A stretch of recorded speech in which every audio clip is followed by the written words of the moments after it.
Бирок ошолор дагы тарыхка кайрылып карап, ошолорду биз демекки ошондой муун келатыптыр да биздечи. Ак менен караны, жакшы менен жаманды, жаркын менен мындайча айтканда караңгыны бөлүп карай турган, мындайча айтканда биз кимден күттүк эле? Жана сүйлөшүп атпадыкпы?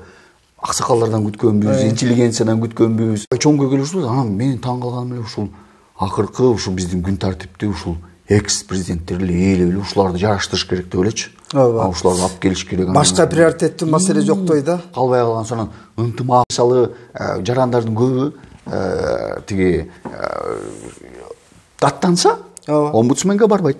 Укук коргооруна Кудай сактасын дейт. Каяка барат? Журналисттерге барат. Жакшы нерсени эсиңе салдың. Кутман кеч, урматтуу көрүүчүлөр.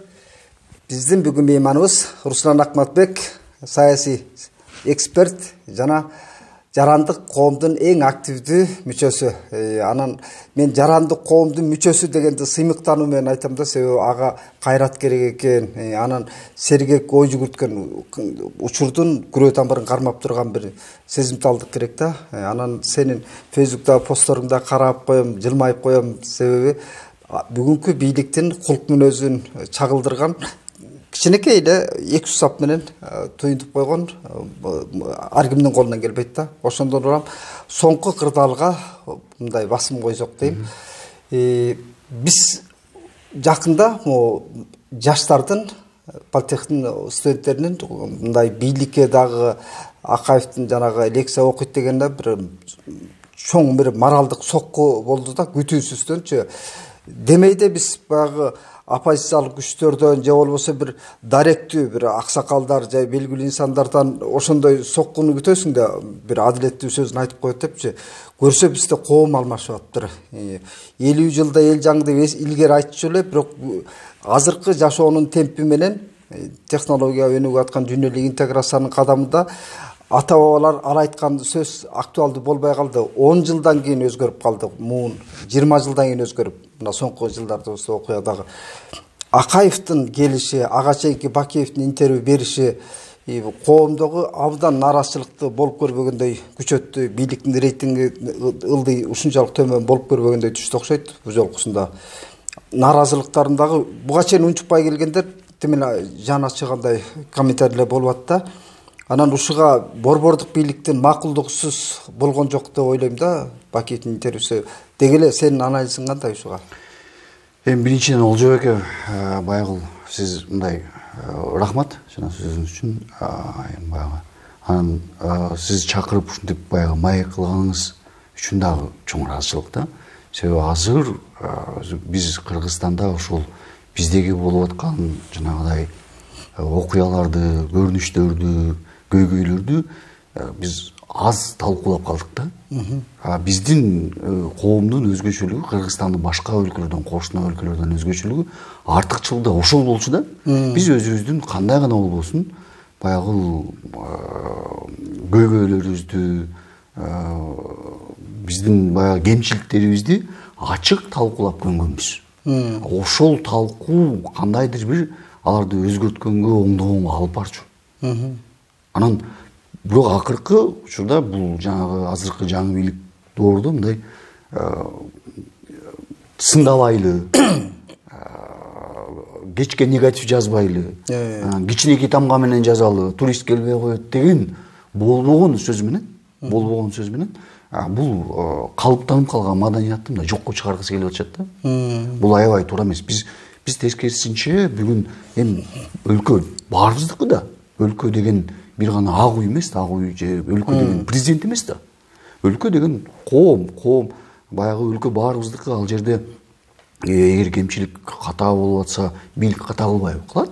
Сөзсүз табигый. Коомдо баардык эле коомдо, баардык өлкөлөрдө, өнүккөн өлкөлөрдө да ошондой жанагыдай көрүнүштөр болот, кемчиликтер болот. Биз буларды мындай ачык талкуулаудан коркпошубуз керек. Эгер ачык талкуулаган бул сөзсүз түрдө бийликти сындап атат дегендик эмес.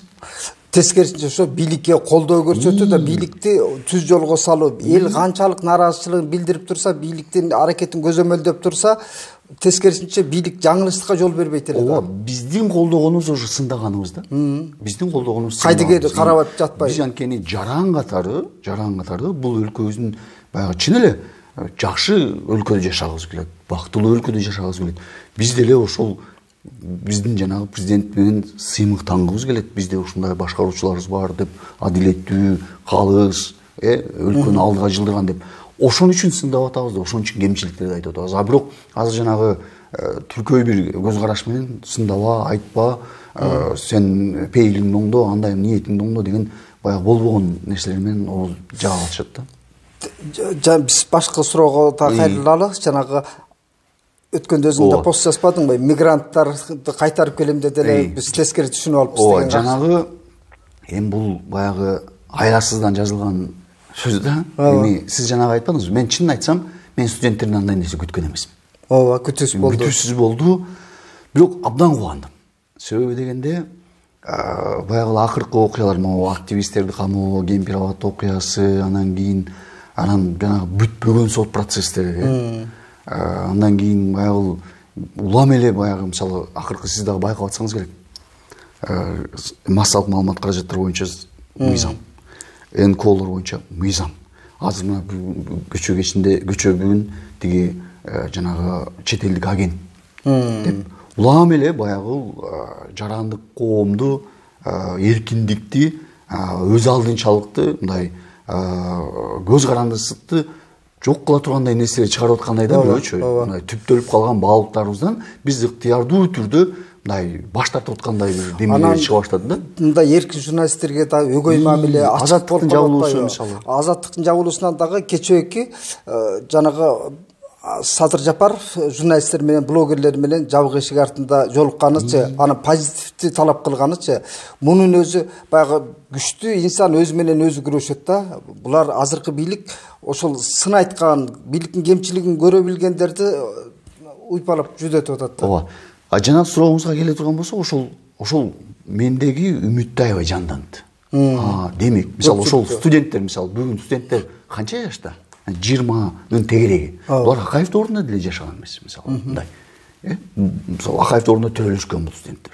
Бирок ошолор дагы тарыхка кайрылып, карап, ошолорду биз демекки ошондой муун келатыптыр да биздечи. Ак менен караны, жакшы менен жаманды, жаркын менен мындайча айтканда караңгыны бөлүп карай турган, мындайча айтканда биз кимден күттүк эле? Жана сүйлөшүп атпадыкпы?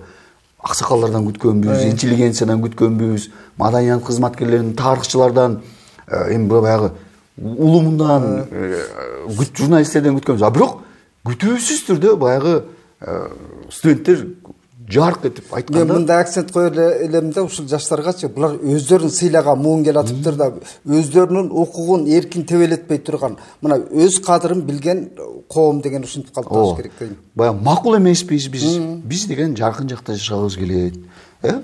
Биз деген баягы биз алар менен мындайча айтканда бир нерсенин орток болгубуз келбейт. Бир баалуулукту бөлүшкүбүз келбейт деген нерсе аябай үмүттү жандандырып, демек бизде баягы эми буюрса келечегибиз деле жаман эмес деген эме болуп калды. Эсиңдеби, анын алдында Илимдер академиясында лекция окуй турганына реакция болгон эмес, анчалыкчы күдүң-шүдүң кептер болуп аткан, а бирок тигилердики чагылгандай кетти да жаштардыкы. Анан чагылгандай кетти. А мен ойлогом баягы ошонун күбүсү менен Илимдер академиясы же Улуттук университетте да мугалимдер бирдеме деби десек, мисалы байкадыңызбы, мугалимдерден бир гана ошол жанагы политтехте мугалим чыгып айтты окшойт. Бул туура эмес деп. Бул туура эмес деп эле айтты. Бул деле аябай чоң окуя да. А бирок баягы алар эчтеке айткан жок, эми түшүнүктүү эмне айткан жок. Анан мен эми ойлойм, мен бир нерсеге Олжобекке таң кала берем да. Мен баягы жөнөкөй жаран катары күнүмдүк коомдук транспорт колдоном. Бейтапканаларга барам, мектептерге баягы жолдон баарыбыз өтөбүз, айылга, региондо, аймактарга барабыз. Ама эл менен аралашып жүрөбүз. Толгондо кой көрүүбүз бар да биздинчи. Өлкөбүздүн абдан чоң проблемалары. Жакыр өлкөбүз. ЭСте балким эң арткы инфляция, жумушсуздук деген мигранттар агылып кетип атат. Турмуштук аябай чоң көйгөйлөр. Анан менин таң калганым эле ушул акыркы ушул биздин күн тартиптүү ушул экс-президенттер эле ушуларды жараштырыш керек деп элечи. Ушуларды алып келиш керек. Башка приоритеттүү маселе жоктой да. Калбай калган соң ынтымак деп, ынтымак деген биздин мен көп байкадым. Жөнөкөй жаран катары мындай биздин жанагы элита бар го, ак сөөктүү эмелер, бизди башкаргандар. Ынтымактуу, той топура көрүп атабыз. Жаман жакшылыкта, той топурада баягы бири менен тиги оппонент болуп жүргөндөр татнакай эле чыгып эле бири-бирин каалоо тилектерди айтып, сонун эле биздин элит ынтымактуу. Ал биз ушунчалык демек ал жерде мен такыр түшүнгөн жокмун да, кимди ынтымакка чакырып атат? Эл тескерисинче эл ар түрдүү кырдаалда ынтымактыгын көрсөтүп тескерисинче элдин ыркын бузуп атпайбы? Ошо президенттерге болгон жек көрүү сезим, ызалык бар да дагы элечи. Себеби канча кырчындай жаштардын каны төгүлүп кетти, үмүт өчтү эки жолку төңкөрүштө. Анан ошолордун ана башчысынын коррупциялык схеманын символу саналган экөөнү мындай бүгүнкү күндө жылдызы жанып турганы келип, анан дагы бизге акыл үйрөтүп, лекция окуп, баягы элден эме. Акыркы убакта аэропортто качан болдуң? Аэропортто мен мурда күнү болдум. Муну сурап атканым, мен да жакында болдум, бир-эки жолучу. Топ менен таранчылар учат го, жаштар миграцияга агым кайра күчөп атат да. Болгондо да Европага да. Сен миграция жөнүндө да кеп кылып калбадың, ошо мигранттарды кайрып келебиз деген. Мунун артында өндүрүш бизнеске болгон бийликтин кысымы күчөп атат. Соңку убактарда тар чөйрөдө бизнес чөйрөсү чоң бизнес болсун, кичине бизнес болсун, бийликтин адилетсиз саясаты, мындай айткандай, элге жумуш бере турган, казынаны толтура турган ишкерлер чөйрөсүнө ушундай сокку болуп атканы дагы бул эмнеге алып барат? Акыры мындай экономикалык жарылууга алып барбайбы, нааразычылыкка? Бул биз булардын баарын өттүк да. Баягы мисалы Кыргызстанда жашаган ар бир жаранга сурасаң, азыр сыртта мигрант болуп жүргөн мекендештерге сурасаң, баары эле бакубат, жакшы мына өлкөдө жашагысы келет, жакын келечекте. Анан азыр биз мындай айтканда, ол жобеке, мен могу акыркы учурларда биз баягы изилдөөмөр менен да алектенебиз го. Анан мен бир нерсени унутпайм, мен 6-класстарга бир кирип, кичинекей бир сурамжылоо өткөрүп, мындай сураганда, ким Кыргызстанда жашагысы келет дегенде, эч ким кол көтөрбөй койгон да. Мен аябай таң калам, 6-класста. Анан ким чет мамлекетке кетип ошол жерде жашаса десем, 100% кол көтөрдү да. Анан дагы бир нерсе жакында эле айтып берди, мен грин карттар бүтпөдү. Грин карттар бүткөндө ачыкталып айтылды. Анан ошо мен жакыным айтып атат да, мен грин картка кайрылбайбыз деп, биз грин картка кайрылбайбыз, биз грин картка андай ниетибиз жок десек, баары таң калды дейт да. Мен ошону түшүндүрө албай койдум дейт да. То есть биз мындайча айтканда, ол жерге биз деген биринчи мүмкүнчүлүктө өлкөбүздү таштап кете турган эмеге келдик. Ыктыярдуу түрдө биринчи колго тийген мүмкүнчүлүк менен өлкөбүздү таштай кача турган өлкөгө айландык. Бүгүн сенин алдыңда Камчыбек Ташиевдин соңку интервьюсун атайын уктум региондо өзүнүн каналындачы. Анан мен кызыктуусу Садыр Жапаров мына соңку маектердин биринде айтты. Экөөнүкү эки ачакей болуп атат да. Ал айтып атат, коррупционерлерди биз акчасын төлөтүп алгандан кийин бошотобуз, камап жатпайбыз. Камчыбек Ташиевдин айткан таптакыр башка. Ал айтып атат, мындан ары коррупционерлер таптакыр түп тамырынан тиги камайбыз, мүлкүн алып коебуз деп атат да. Баягы НКВДнын комиссарларындай духта сүйлөп атат да. Анан жок кылып коебуз деп атат да. Биз булар менен аябыз күрөшөбүз, катаал согуш болот деген мындай өтө өктөм, мындай жүрөккө коңгуроо кага турган мындай репрессиялык бир дух менен сүйлөп атат да. Баягы НКВДнын конторасындагы саясатты улантып аткандай да. Анан ушунун өзү мындай бизнес чөйрөсүн, коррупционерди эле бийликке мүмкүн жакпагандарды мокочо көргөсү ийбейби, бийликтин укугу колунда тургандан кийин баягы Кемпирабадтыкы да мисал болуп калды. Кемпирабадта кайсы саясатчы активдүү болуп койсо, ошолор бүгүнкү күндө бизнесине кол жууп калды көбүчө. Көбүнүкү токтоп турат. Эмнеге апаратат? Эки достун бир маалыматтык айдыңда бирдиктүү маалымат жоктугу эмнени туютат? Бул Кыргызстанда бардык тармактарда болгон эле бир башаламандыктын көрсөткүчү. Мисалы Кыргызстан эзелтен бери, илгертен бери эле мисалы чиновниктин, ам кызматкердин өзүн билемдигинен ишкер жөнөкөй жаран эч качан кепилдик ала алган эмес. Укугун коргой алган эмес. Бизде азыр ишкер бирөө менен бир мамлекеттик орган менен эгер укук бузуу боюнча соттошо турган болсо, сот ал 100% мамлекеттик орган тарабынан турат. Бизде бул илгерден Советтер Союзунан калган салт да. Анан ишкер өзүнүн укугун кантип коргойт? Мисалы өткөндө көрдүк, жанагы сөз эркиндиги көп, анан сөз эркиндиги кереги жок, анан тартип болуш керек, анан азаттык жабылсын деген көпөмөлөр го. Мисалы Кыргызстан азыр бир жарандын укугу корголуш үчүн, бир укуксуздуктун алдын алыш үчүн, же болбосо укук кайра калыбына келиш үчүн, же болбосо бир маселе чечилиш үчүн бизде ал маселе резонанстуу болуш керек. Эми көчөгүнкү окуяны элестетсеңиз, эч ким билбей калганда эмне болмок? Ооба. Эч ким билбей калганда ошол ойдон калмак, ишкер боздоп ошол ойдон кетмек. Эми аябай таң калыштуу да, эми мамлекеттик орган бир кол менен уруксатты берип, бир кол менен талкалап атпайбы? Анда биз тигилердин убагында берилген деп айтып атат да, мисалы бирөөлөрдүн аттарын айтыпчы. Анда биз мамлекеттүүлүктү анда бөлүп коелу. Эшмат убагындагы Кыргыз мамлекет республикасы, Ташмат убагындагы Кыргыз республикасы депчи. Эми бир кандайдыр бир баягы орусча жана преемственность деп коет го. Ошол болуш керек да. Анан мамлекеттик бизде барып эле ишкер ошол ишкананы, ошол жердеги ресторанды өзү барып туруп, өзүм билемдикке салып түптөп алган жок да. Анын жерден салык алган, суу өткөргөн, электричество өткөргөн, ал жерде иштегендер каттаткан, чыкты канча салык төлөгөн, ошонун баарын убагында алып атканда, мисалы салыкты албай койбойт беле? Сен мыйзамсызсың. Мен сени эми иштегендериңди мен каттай албайм, сен мыйзамсыз иштеп атасың. Мен сага электричество, ток өткөрө албайм, сен мыйзамсызсың, суу өткөрө албайм деп айтпайт беле ошонун баары? Тиги большевиктик коммунисттердин саясаты кандай болду эле? Бай манаптардын мүлкүн тартып алуудачы. Азыркы 21-кылымдагы кыргыз бийлигинин башкаруусу да ошого мындай өтө жакын да, окшош да. Себеби мүлккө, байлыкка ээ болгон кишини коомго бир суук тумуш көргөзүп, терс маанайда чагылдырып атпайбы? Жанагы Гавайдын кожоюнун чагылдырды, анан дегеле бизнесмендер, коррупционерлерди кармаганда дагы адам укугу, сөз эркиндиги сыяктуу эле баалуулук, мүлк, себеби маңдай терим менен тапкан байлыкты, бул арам байлык эмес, баягы чыныгы бизнес кылып аткандар бар. Ургулган бизнес башка да. Анан бирок ошол маңдай тери менен бизнес кылып аткандарды да кууратып, ошо четке чыгып кетип аткандар да көбөйдү соңку убактарда. Ооба. Бул мүлк кепилдиги, жеке мүлк кепилдиги бул эң негизги укуктардан бирөө да. Эң негизги укуктардан бирөө. Мисалы көчөгүнү балким эгер сот чечими менен болгон болсо, көчөгүнкү окуя балким мынчалык наразычылык болбойт эле. Көчөгү окуяга эмнеге наразычылык болду? Себеби дегенде кош стандарт болду. Мисалы эгер көчөгү жүйө менен анда Бишкектеги ишкана бир ушундай окшогон ресторандын жарымын жоготуш керек.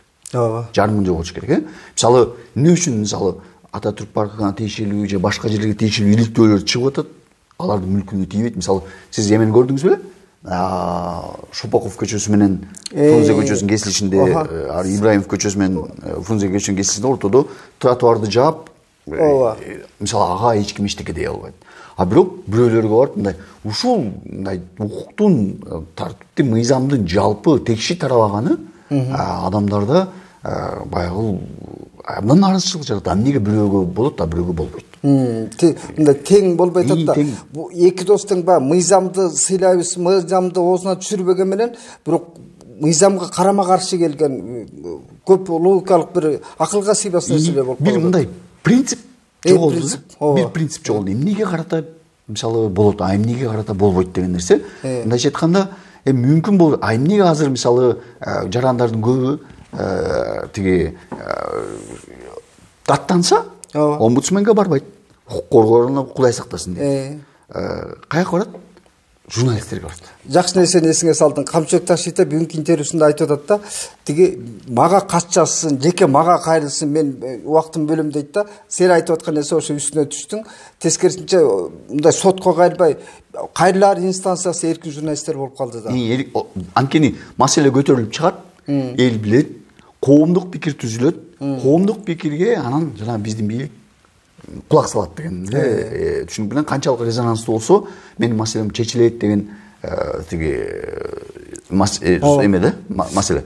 Мен мисалы баягы биз сурамжылоодо өткөрүп калдык да, могу жайда былтыр эл пикир, элдин пикирин билебиз. Анан мен эч унутпайм, ошо чыксак эле аркабыздан эл чабышчу да. телефонуңузду биздин айылда ушундай маселе бар, айыл өкмөтүндө да Ыдырыстын телефонун таап бериңизчи, анан уламдын телефонун таап бериңизчи деп эле. Ошо мен айылга чакырам, төлөп берейин, келип могу маселени айтып бергилечи деп элечи. А эмнеге бул киши укук органына барбайт же сотко барбайт? Биз ушул абалга келдик. Анан эки достун саясатта мындай болуп атат да, баягы Акаев деги эле кыргыз бийлигинде мындай да, бийлик чөйрөсү кай жерге барса, районго барса, облуска барса, кошоматчылар толтура дасторкон жайып, баары татынакай кийинип көрүнөт, анан ошону индикатордой көрөт да, баягы коомдун ичинде нааразычылык жок экен, элдин жашоосу жакшы экен деген. Бул эми коомдун ичинде мындай индикатор эмес да, элдин ошондой кошоматчылардын пикиричи. Себеби жамандык жакшылык болгон жерде элдин маанайы 2 жылдан бери таптакыр өзгөрдү да. Сен эмне байкайсың ушундан? Ооба, биздеги 3 революция, 3 биз президенттерди эмнеге угдук? Анткени президенттер баягы өзүнүн тегереги менен мындай параллелдүү дүйнөдө жашап калышкан да. Анан баягы тегерегиндегилер каарына калбайын деп, жагынайын деп, жалаң гана жакшы кабарларды, анан жана нааразычылык билдиргендерди, сын айткандары менен күрөшө берип, анан акыры булар реалдуулук менен байланышты жоготуп алышкан. Анан баардыгы окшош да, ушунчалык мен Кыргызстанда кээде таң калам, тарых ушунчалык окшоштук менен кайталанат да. Ооба. Анан азыр дагы тилекке каршы жанындагы баягы жандагандар мындай жагынайын дейби, же каарына калбайын дейби, же жакшы иштеп атам деп көрсөткүсү келеби? Уккусу жок. Уккусу жок. Мындай параллелдүү бир дүйнөдө жашай башташты. Менин оюмча, себеби дегенде мурунку президенттер кандайга тагылган? Булар коомдон сигнал ала албай калган. Эмне көйгөй менен жашап атышат, кандай проблемалар бар, коомду түшүлткөн эмне маселе деген. Анан коомдон сигнал ала албай калгандар эми режимге айланат да, авторитардык режимге айланат. Бара-бара анан баягы сын айткандар менен күрөшө баштайт. Биринчи сөз эркиндигин чектейт, биринчи оппозицияны жок кылат, саясий оппоненттерин жок кылат, экинчи сөз эркиндигин чектейт. Анан бул андан кийинки этап бул калкка репрессия кылат да. Анткени сен баягы Линкольндин айтканы боюнча демократия деген бир принципке негизделет да. Сен бүт катмарды баарын ар дайым келесі ордуна кое албайсың да. Себеби дегенде азыркы доордо технологияны азаттыкты жапсаң дагы, эртең жана активисттер калмасаң да баары бир деле бирөө чыгат да, бир телефон менен болгон нерсени көрсөтүп коет. Биз да бир нерсе могу тарыхый толкунду дагы баамдашыбыз керек да. Бүгүнкү күндө Кремль арка бели сынып Украина менен болгон согушунда мындай айтканда баягы Кремльден көзөмөл болбой калышы толук ыктымал да эми жакынкы жылдардачы. Себеби КМШ курамындагы мамлекеттер кандай да болбосун ошол путинизм системасынын бир көрсөтмөсү менен авторитаризмди сактоого аракет кылып келишти да. Эми ушунчалык болуп көрбөгөндөй тездик менен ыдырашы мүмкүн. Авторитардык режимдин баары жеңилип мындай кууш жолго түшүп келатат да. Ушундун өзү туюнтуп аткан жокпу? Мындай Кыргыз бийлигине дегеле Борбор Азия, Кавказ курамындагы, Россиянын курамындагы элдер деле Кремльден кол үзүш керектигин түшүндү. Биздин ушул маанай кыргыз коомунда мындай бир чала чарпы түшүнүп атабыз да. Геосаясий темп каяка баратат багыт. Бул эми баягы альтернативдүү маалыматтарды алып, мисалы угуп аткандар муну жакшы эле түшүнүп атышат.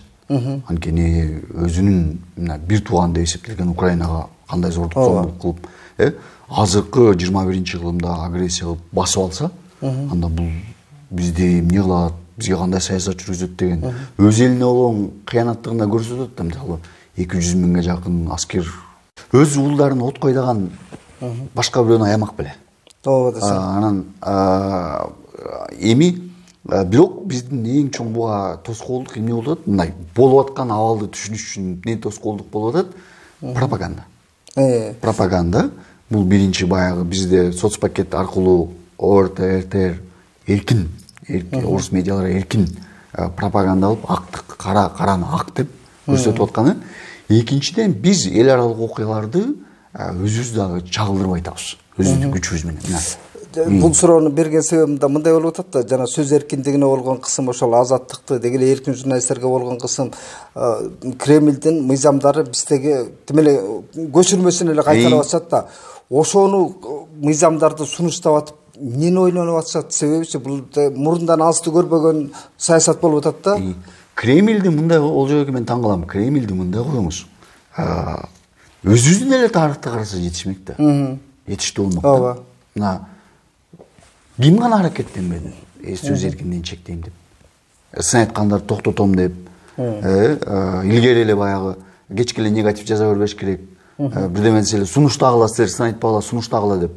Бул мен аябай ар бир президент убагындагылардын баарын өткөнбүз да. Ооба. Андан кийин эми ошолордон деле сабак чыгарсак болот да, биз өзүбүздөн деле сабак чыгарсак. Эми жана Путинге келгенде, Путин мисалы чектеди, баарын болгон нерсенин баарын жапты. Ооба. Кубалады, камады. Эмне болду? Баары эле Эми артка кетенчиктей турганда жол жок экен да, диктатуранын. Болуп аткан нерсени көрүп атпайбы эл? Түшүнүп атат, аңдап атат. А бул азыркы доордо мүмкүн эмес экен да. Илгерки Союз убагында билесизби? Ооба. Тиги эркин радиону курчу. Ооба. Сам издат бар болчу. Диссиденттердин маалыматты чогултуп таратыш эми Илдеген Советтер Союзу жанагыдай ресурс менен кыла албаганы эми азыр эгемендүү Кыргызстан каяктан чектей алат да, себеби интернет желеси дүйнөбүздү каптап тургандачы азаттыкты жаап койгон күндө да, клубке же берки маалыматтар, каражаттар жаап койгондо да эркин соц тармактар толтура болуп атат да. Ооба да. Бир киши чыгып азаттыктын ролун аткарып коюп атпайбы? Бир киши чыгып. Эл деле мындай коомдук аң сезим бар да, баары канчалык биз баягы теңибизге албаганыбыз менен. Алып деле түшүнүп турат да, улам эле жаап атса, улам эле жанагыдай мыйзам чыгарып атса, бул эмнеге деген суроо пайда болот да. Ошо борбордук бийликте ушуну анализ кылган, сереп салган акыл кеңешчилер жокпу деп таң каласың да, себеби карапайым эл түшүнүп атат, эмне үчүн Кыргызстандын бийлиги түшүнбөй отурат, ушунчу дүйнө каяка баратканын сезбей, туйбай, анан ошол жанагы мыйзамдар кабыл алынып, анан баягы авторитардык режимге ыктаган күч көргөсү, коркутуп үркүтүү саясаты бул өткөн заман менен кеткенин түшүнө элек болуп атат да. Мисалы ошол мына элге аралашканды жакшы көрөт биздин башчыларыбыз да. Ошондо аралашканда элдин эмне деп атканын да угуш керек да. Эл мындай коомдук транспортко баратсаңыз, базарда, аялдамаларда жаштардын өзгөчө мына сүйлөшүп атканда жанагы жаштар туруп туруп эле таң атпай туруп алып эле тиги Акаев келбесин деп айткан жок да. Алар да бир ойлонуп карады, ойлонуп, демек маалымат алып атышат. Ошол эл түшүнгөн нерсени булар жокко чыгарып, жок андай эмес деп өзүнүн жанагыдай параллелдүү дүйнөдө жашап, анан ошого жараша чечим чыгара бергени, мындай ошого да мындай айтканда өзүнүн коому менен, өзүнүн эли менен мындай душмандаша бергени аларга да бизге да пайда алып келбейт.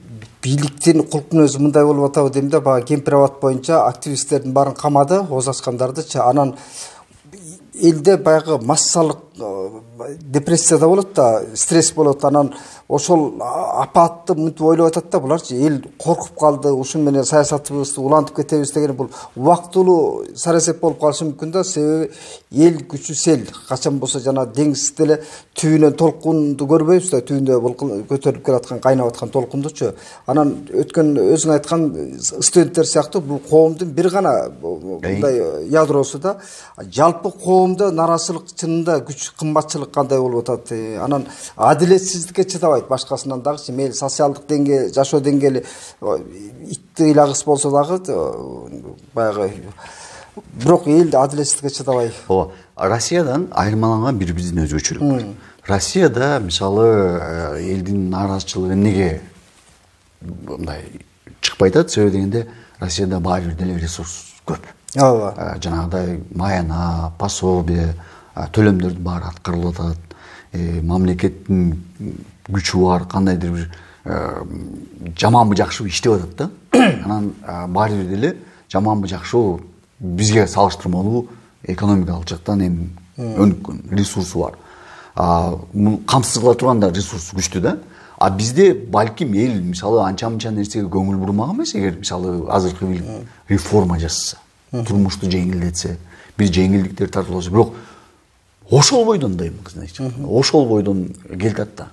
Анан ушунун фонунда сен ого өтө барып тиги жок андай эмес деп жасагаң эл мындай жөнөкөй түшүнбөй калат. Руслан мырза, биз эми маегибизди мындай жыйынтыктасак дейм да. Азыр эки кишинин башы кошулса эле элди козутуп, элди бир митингге чакырып ийчүдөй, мамлекетти төңкөрүшкө чакырып ийчүдөй түшүнүшү мүмкүн да эки досчу. Руслан Акматбек менен Ноо Шакир экөө маек кылыптыр. Булар эмнени айткысы келген депчи. Менин мүдөм мындай да, мамлекетте төңкөрүш болуп кеткенин каалабайм. Биз ошону алдын алсак дейм да. Себеби баягы берки маегибиздин маанайын сезсе, ошол коомдун ичиндеги жарыла турган маанайды бийликке жеткирүү. Сен эмне деп токтор элең?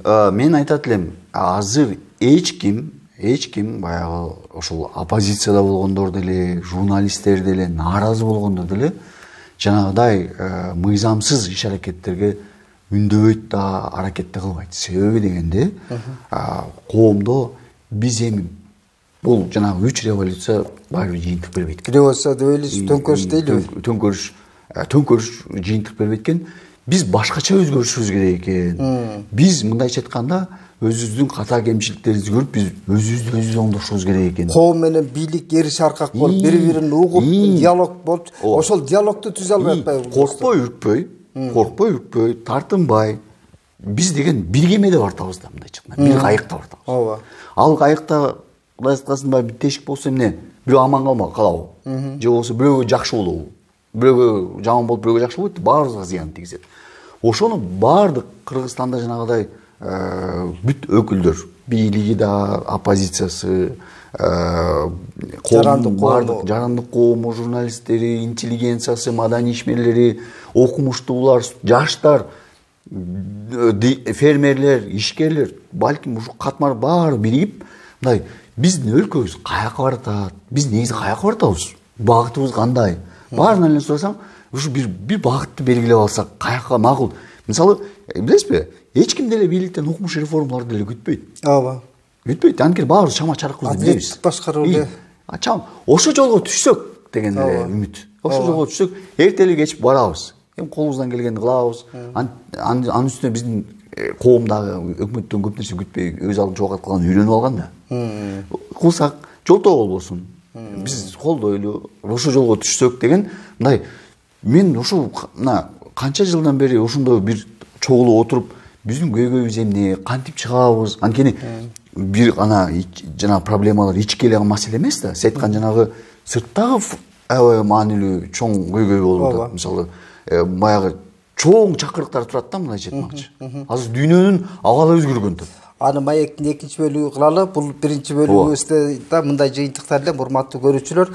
Руслан экөөбүздүн маектин түбүнө комментарийиңиздер жазыңыздар, пикириңиздерди жазыңыздар. Суроолор болсо да жооп бергенге аракет кылабыз. Руслан экөөбүз. Анан өлкөбүзгө тынчтык каалайбыз, элибизге ынтымак тилейбиз. Мен да толук кошулам. Баягы биз баардык эле маселебизди мындай ачык талкуулагандан коркпошубуз керек да, тартынбашты. Ошондо акылдашсак, кеңешсек чечим чыгат да. Рахмат.